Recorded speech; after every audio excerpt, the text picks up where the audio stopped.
Hola a todos, hoy veremos la farmacología del aparato reproductor femenino, estrógenos, progestágenos y anticonceptivos. Los estrógenos son producidos principalmente por los ovarios, pero también se pueden sintetizar por la glándula suprarrenal, el tejido adiposo y la placenta. Químicamente son hormonas esteroideas, liposolubles que atraviesan la membrana fácilmente. Derivan del colesterol mediante los siguientes procesos: la pregnenolona, la progesterona, los andrógenos. Y finalmente, por la enzima aromatasa, los estrógenos. Se dividen en dos grupos: los naturales, que son sintetizados por nuestro organismo, el estradiol, la estrona, estriol y los estrógenos conjugados.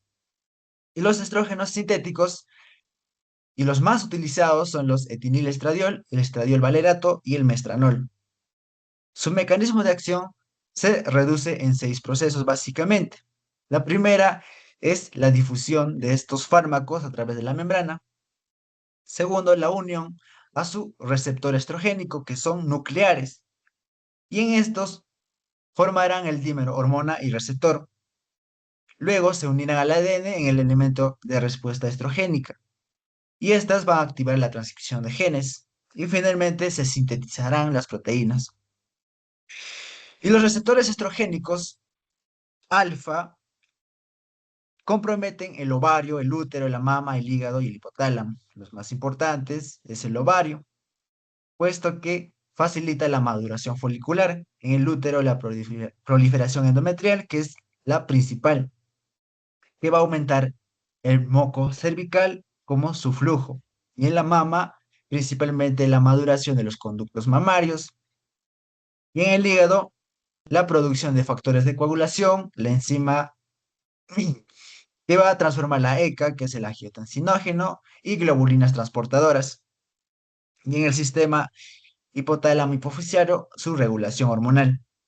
Y los receptores tipo beta, al igual que en el alfa, la maduración folicular en el ovario; en el hueso, la protección, puesto que va a disminuir la función de los osteoclastos, que es muy importante para la osteoporosis. Y a nivel sistema cardiovascular, pues va a regular el aumento del HDL, la disminución del LDL y la vasodilatación por el óxido nítrico. Y también el sistema nervioso central, que va a disminuir los sofocos, va a aumentar el estado de ánimo, mejorar la cognición. Los estrógenos. El estradiol es el más potente de los naturales. La estrona es de la potencia intermedia, el estriol de la menor potencia.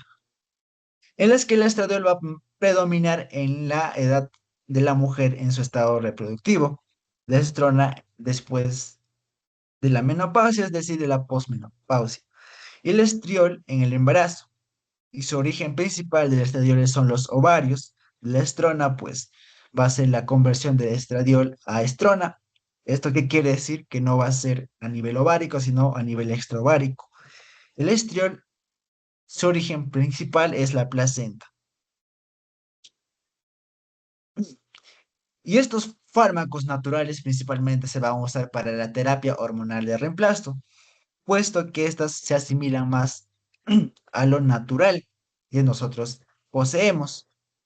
Entonces van a ser estas terapias que se caracterizan por la menopausia, la atrofia vulvovaginal, la insuficiencia ovárica primaria, o también denominado hipogonadismo femenino, y también para la prevención de osteoporosis después de la menopausia. La estrona no suele utilizarse, puesto que esta puede coger dos vías, puesto que puede transformarse en estriol o estradiol, y no se puede predecir qué efecto pueda producir, y también por su baja potencia, pero no suele utilizarse. Pero antiguamente se utilizaba. El estriol se utiliza porque se puede predecir su efecto. Aunque tenga menor potencia, se puede predecir su efecto, puesto que se usa pues en el embarazo. En el embarazo se presenta la atrofia vaginal o el síndrome génito urinario de la menopausia, puesto que va a haber un espesor del epitelio vaginal o aumento de la lubricación, y va a disminuir el pH vaginal, puesto que esta atrofia posee principalmente un pH muy alto. Y bueno, el etinilestradiol no suele usarse comúnmente para la terapia hormonal de reemplazo, pero podrían utilizarse. Más se usan en personas que no tienen deficiencias de estrógenos, sino que tienen niveles normales, pues se tiene más que nada se ve en el sistema hipotálamo hipoficiario, puesto que no se da la alimentación negativa y por eso es que se da como una anticoncepción. Y también para el síndrome ovario poliquístico, la dismenorrea y este estrógeno sintético es de alta potencia, al igual que el estradiol. Y también el valerato de estradiol, pues este es un profármaco del estradiol, pues va a tener los similares usos del estradiol.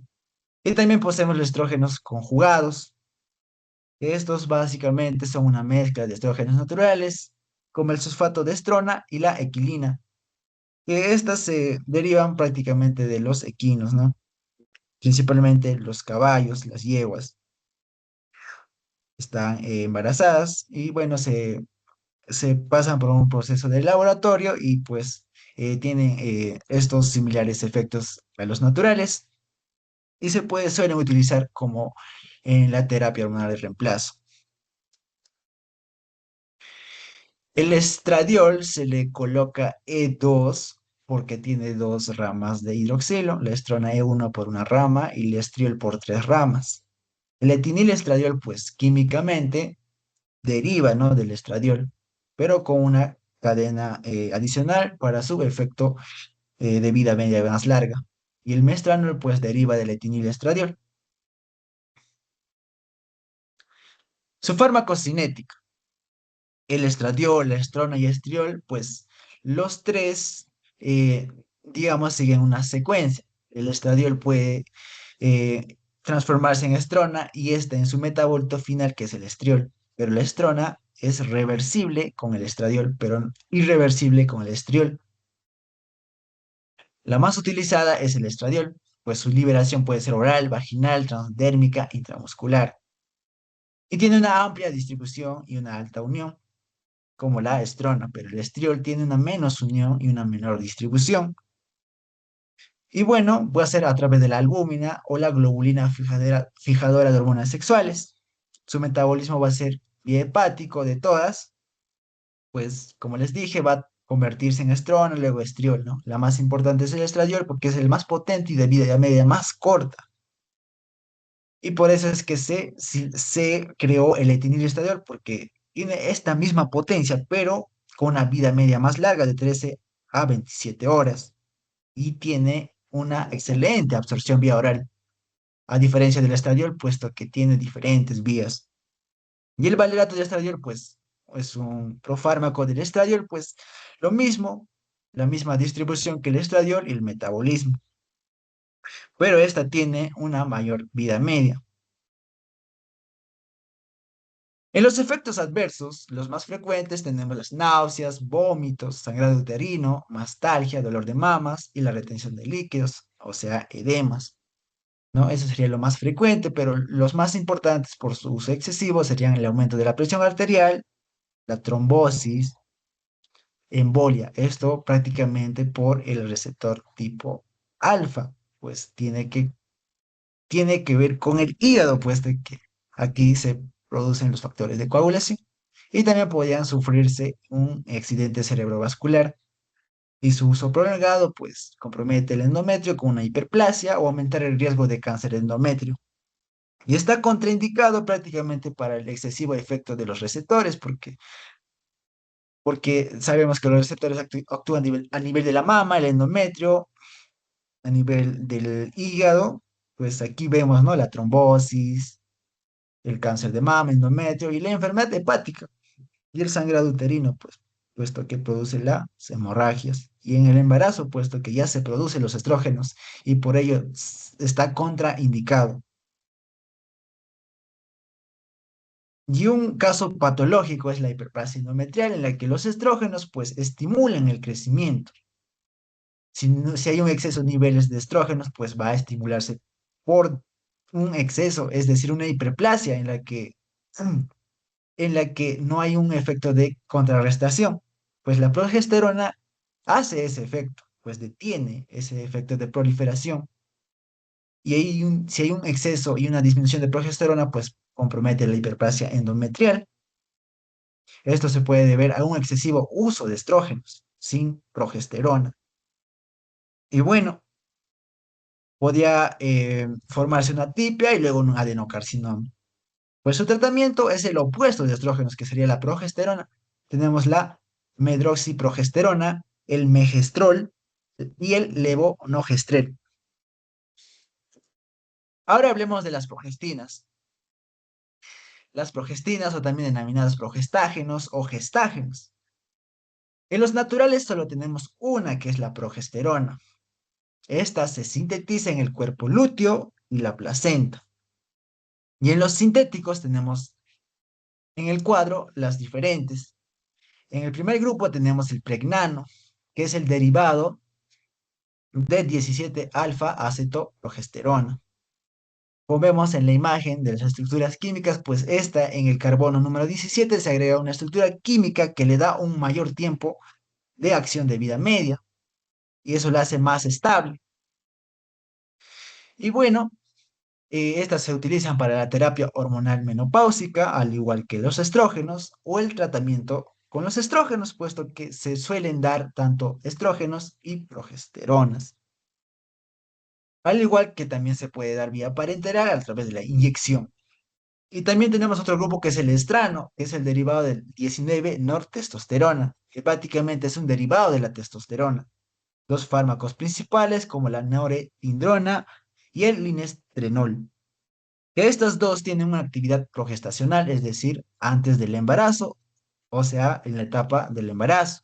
Y tiene una actividad androgénica, puesto que va a producir acné. Los andrógenos producen acné y el hirsutismo, y esto es un efecto que no se espera, pero es un efecto adverso que actualmente se ha contrarrestado. Puesto que existen los gonanos. Estos gonanos, como el levonorgestrel, el desogestrel y el gestodeno, pues son más selectivos, tienen una mayor actividad progestacional, pero reducen la actividad androgénica. Por eso es que este se usa más actualmente, que tiene estos efectos adversos ya contrarrestados. Y también tenemos por último el derivado de la espironolactona, pues esto tenemos a la drospirenona. Pues esta es básicamente lo mismo, es antiadrenérgica, antiandrogénica y a la vez es un antimineralocorticoide. O sea, este es aún más beneficioso, puesto que estos fármacos también activan los receptores de los mineralocorticoides y eso también es un efecto adverso, pues estas ya son aún más modernos, pero no suelen utilizarse mucho por sus precios.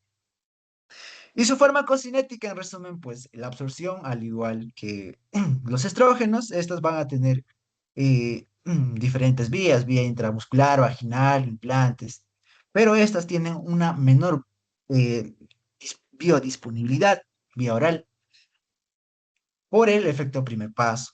La distribución, pues, básicamente suelen unirse a la albúmina y a la globulina fijadora de hormonas sexuales y se unen en una alta cantidad.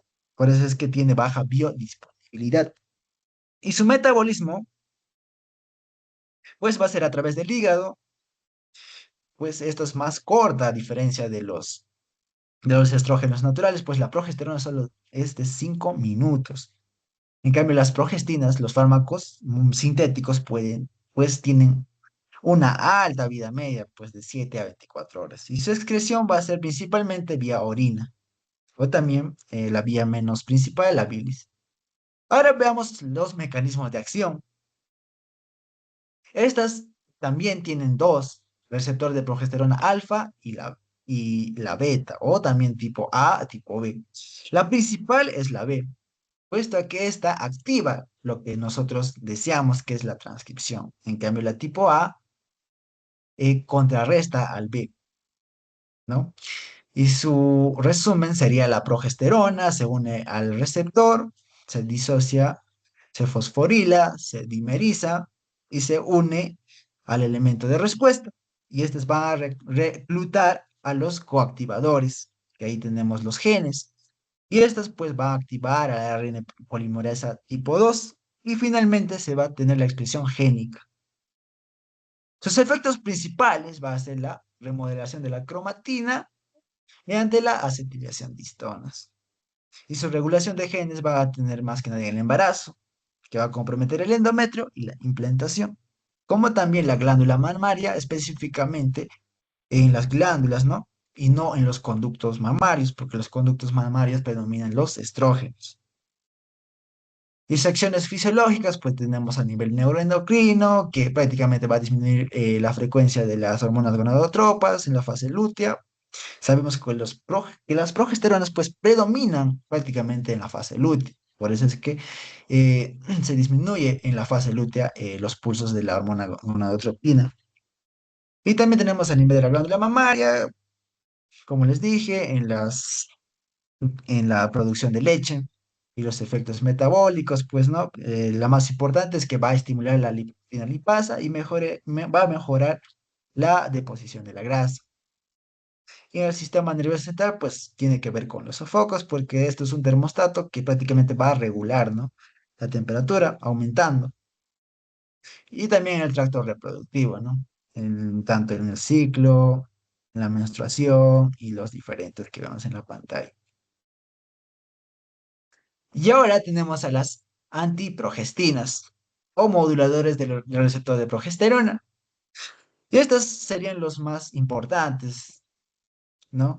Al igual que los anteriores, pero estas serían aún más importantes. Tenemos primero la mifepristona. La mifepristona es un derivado del 19 norprogestina, ¿no? Y esta es un competitivo, ¿no? Porque va a competir con la progesterona y los glucocorticoides. Entonces, eh, va a ser ese aspecto de disminución de la progesterona porque va a competir. Entonces, por eso se le denomina antagonista competitivo. Entonces, estas prácticamente, ¿qué van a hacer? En la ovulación va a retrasar o impedir específicamente la fase lútea porque va a disminuir, ¿no? El desarrollo del ovocito y va a desarrollar en el endometrio el aumento de secreción o espesor del moco cervical para que así los espermatozoides, o al igual que la ovulación, no se desarrolle y se elimine fácilmente. Otros, como el antagonista del receptor glucocorticoide y los andrógenos, que prácticamente son unos efectos adversos en los que están ya contrarrestados, más bien digamos, que es un fármaco más moderno y con bajos efectos adversos. Y en el embarazo, pues va a bloquear en cuanto a los vasos sanguíneos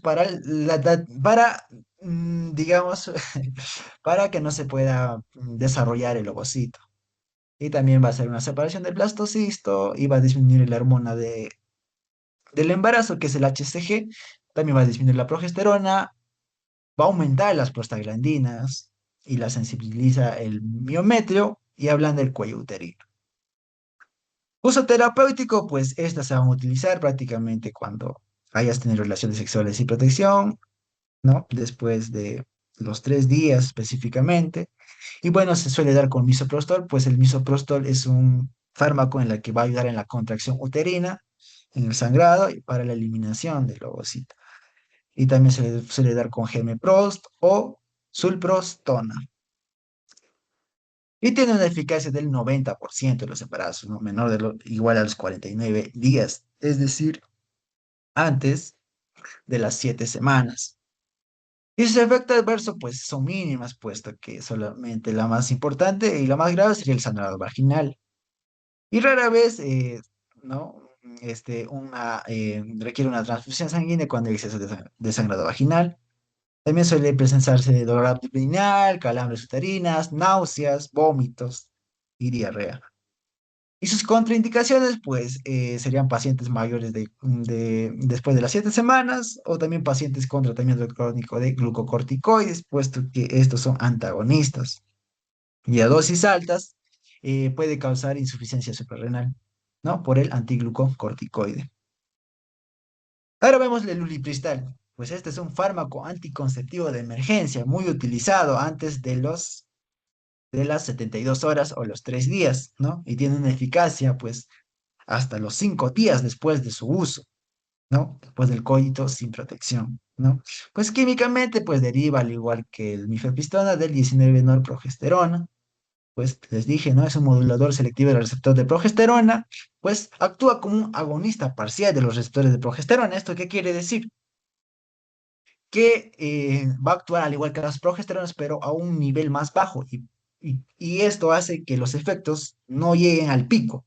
Y si no llega al pico, pues no se da la retroalimentación negativa, ni se va a producir el efecto de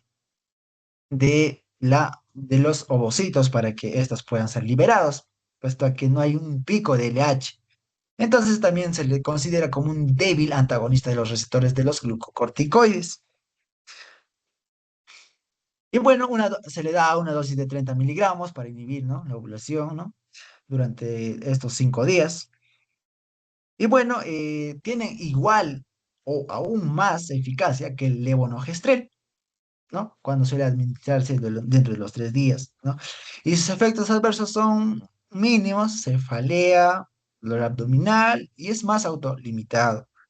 Sus características importantes es que actúa principalmente, ¿no? Retrasando o inhibiendo la ovulación, puesto que a este pico que le denominamos en un momento, pues no se logra dar o es que se retrase. Entonces, puesto que a este efecto, pues no se da el efecto de la ovulación, ¿no?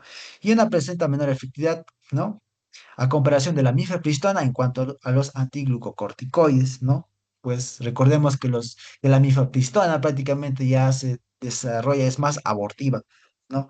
Puesto que es más, digamos, es después de que hayan pasado los 3 días y es que se usa, suelen utilizarse más mifepristona que ulipristal, pero podrían utilizarse también mifepristona, ¿no? A cambio del ulipristal, pero culturalmente o digamos, no suelen venderte, ¿no? La mifepristona muy frecuentemente cuando quieres un anticonceptivo de emergencia y suele darte ulipristal, ¿no? Y lo que reduce los efectos, ¿no? Con el bloqueo de los receptores de los glucocorticoides.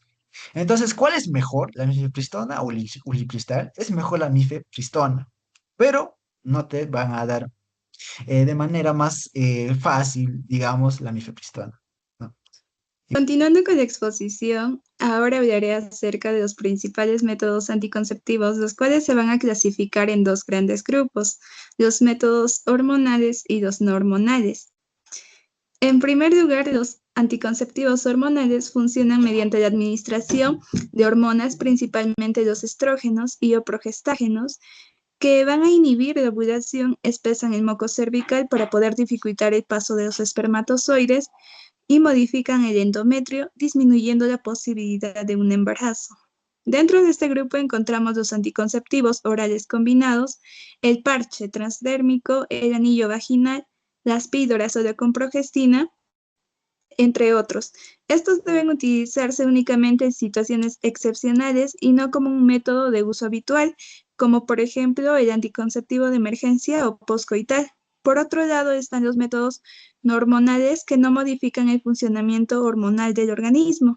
Entre ellos se encuentran el preservativo, que además de prevenir el embarazo, es el único método que protege contra las infecciones de transmisión sexual. El diafragma, la esponja anticonceptiva y el DIU de cobre, que actúa creando un ambiente desfavorable para la fecundación y puede brindar protección anticonceptiva durante varios años. En esta diapositiva observamos los anticonceptivos orales de combinación, llamados así porque contienen dos tipos de hormonas, un estrógeno que generalmente es el etinilestradiol y una progestina que puede ser el levonorgestrel, desogestrel, la drospirenona o el gestodeno, entre otros. El principal mecanismo de acción de estas píldoras es inhibir la ovulación, es decir, impedir que el ovario libere un óvulo. Además, espesan el moco cervical, dificultando el paso de los espermatozoides y producen cambios en el endometrio, reduciendo la posibilidad de una implantación. Gracias a estos mecanismos, son considerados uno de los métodos anticonceptivos más eficaces cuando se utilizan correctamente. En cuanto a la dosis, Las píldoras activas se toman diariamente durante 21 a 24 días, dependiendo de la presentación.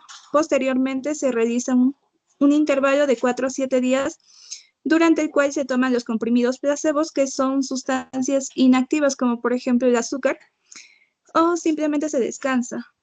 Además, en este periodo aparece llamado sangrado por deprivación hormonal, que es similar a la menstruación, pero ocurre por la suspensión temporal de las hormonas. Respecto al tipo de esquema, existen dos presentaciones principales: el esquema monofásico, en el que todas las píldoras activas contienen la misma cantidad de estrógeno y progestina durante todo el ciclo. Su principal ventaja es que es más fácil de usar y existe un menor riesgo de errores. Sin embargo, algunas mujeres pueden presentar efectos secundarios si no toleran bien a esa dosis fija. Por otro lado, está el esquema trifásico, en el que la cantidad de hormonas cambia aproximadamente cada 7 días para poder imitar de forma más natural el ciclo menstrual. Esto puede disminuir algunos efectos secundarios, aunque requiere de mayor cuidado para tomar las píldoras en el orden correcto. En esta diapositiva se van a comparar 3 métodos anticonceptivos de larga duración que contienen únicamente la progestina. Por ejemplo, la inyección de acetato de medroxiprogesterona, el implante subtérmico de etonogestrel y el DIU hormonal con levonorgestrel. La principal diferencia está en su vía de administración y duración. Por ejemplo, la inyección se aplica por vía intramuscular o subcutánea cada 2 o 3 meses, mientras que el implante se coloca debajo de la piel del brazo y protege entre 3 y 5 años, mientras que el dispositivo intrauterino hormonal se inserta en el útero y puede durar de 3 hasta 8 años, dependiendo del modelo. Otra diferencia importante es que la inyección produce niveles altos de hormona en la sangre, el implante niveles moderados, y el DIU actúa principalmente de forma local dentro del útero, con muy poca hormona circulando en el organismo. Si bien es cierto, los 3 métodos son altamente eficaces y reversibles, aunque la fertilidad tarda más en recuperarse después de suspender la inyección. Además, pueden utilizarse durante la lactancia y ayudan a disminuir el sangrado menstrual. Sin embargo, ninguno protege contra las infecciones de transmisión sexual, por lo que si se desea esa protección, debe utilizarse el preservativo. En cuanto a los métodos de anticoncepción postcoital o de emergencia, también comúnmente conocida como la píldora del día siguiente, este método se utiliza para prevenir un embarazo después de una relación sexual sin protección cuando ha ocurrido una falla del método anticonceptivo, como la ruptura del preservativo o en casos de agresión sexual. Esto es importante mencionar, que no debe utilizarse como un método anticonceptivo habitual, sino únicamente en situaciones de emergencia. Existen 2 medicamentos principales. El primero es el levonorgestrel, que es una progestina sintética que se administra en una dosis única de 1,5 miligramos o en 2 dosis de 0,75 miligramos con 12 horas de diferencia. Su mayor eficacia se obtiene cuando se toma lo más antes posible, preferiblemente dentro de las primeras 72 horas después de la relación sexual sin protección. Sin embargo, su eficacia disminuye conforme pasan las horas. El segundo medicamento es el acetato de eudipristal, que va a actuar como un modulador selectivo del receptor de progesterona. Se administra en una dosis única de 30 miligramos y puede utilizarse hasta 120 horas, es decir, 5 días después de la relación sexual. A diferencia del levonorgestrel, mantiene una eficacia más constante durante ese periodo, por lo que suele ser más efectivo cuando han transcurrido varios días. En cuanto a la disponibilidad, el levonorgestrel generalmente puede adquirirse sin receta médica, mientras que el ulipristal suele requerir una prescripción médica en muchos países.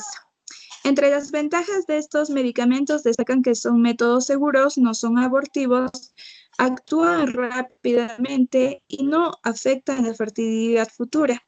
Como desventaja, si bien es cierto, su eficacia puede disminuir en mujeres con obesidad o sobrepeso, especialmente el levonorgestrel. Además, puede producir efectos secundarios leves como las náuseas, cefalea, dolor abdominal o algunos medicamentos, e incluso algunos medicamentos pueden disminuir su eficacia. La terapia farmacológica en obstetricia para la prevención del parto pretérmino, esto tiene como objetivo principal retrasar el nacimiento entre las 48 y 72 horas. Este tiempo es fundamental porque va a permitir administrar los corticoides para favorecer la maduración pulmonar del feto y si es necesario, trasladar a la gestante a un hospital con atención especializada. Para lograr este objetivo se utilizan los tocolíticos, que son medicamentos encargados de disminuir o detener las contracciones uterinas. El fármaco de primera elección es el nifepidino, que es un bloqueador de los canales de calcio. Se utiliza entre las 24 y 34 semanas de gestación, ya que es eficaz y presenta un buen perfil de seguridad. Su principal efecto adverso es la hipotensión materna. Otro medicamento es la indometacina, un inhibidor de la ciclooxigenasa o COX. Es muy eficaz, pero se recomienda utilizarla antes de las 32 semanas porque después de ese tiempo puede producir un cierre prematuro del conducto arterioso fetal. También encontramos el atosiban, que va a bloquear los receptores de oxitocina y reducen las contracciones uterinas. Tiene menos efectos adversos, aunque su principal limitación es su alto costo. Por último, el sulfato de magnesio no se utiliza principalmente como tocolítico, sino por su efecto de neuroprotección fetal, especialmente en embarazos menores de 32 semanas, ya que va a disminuir el riesgo de parálisis cerebral en el recién nacido prematuro. Además de los tocolíticos, estos se administran corticoides como la betametasona y la dexametasona, cuya función es acelerar la maduración pulmonar fetal, reduciendo las complicaciones respiratorias en el recién nacido. En esta diapositiva vamos a observar la endometriosis, que prácticamente va a ser una enfermedad en la que el tejido va a ser similar al endometrio y crece fuera del útero, provocando inflamación, dolor e incluso infertilidad. Su desarrollo está relacionado con los factores genéticos, ambientales y los estilos de vida, lo que generan alteraciones hormonales e inmunológicas. Esto favorece una respuesta inflamatoria y la formación de lesiones endometriósicas.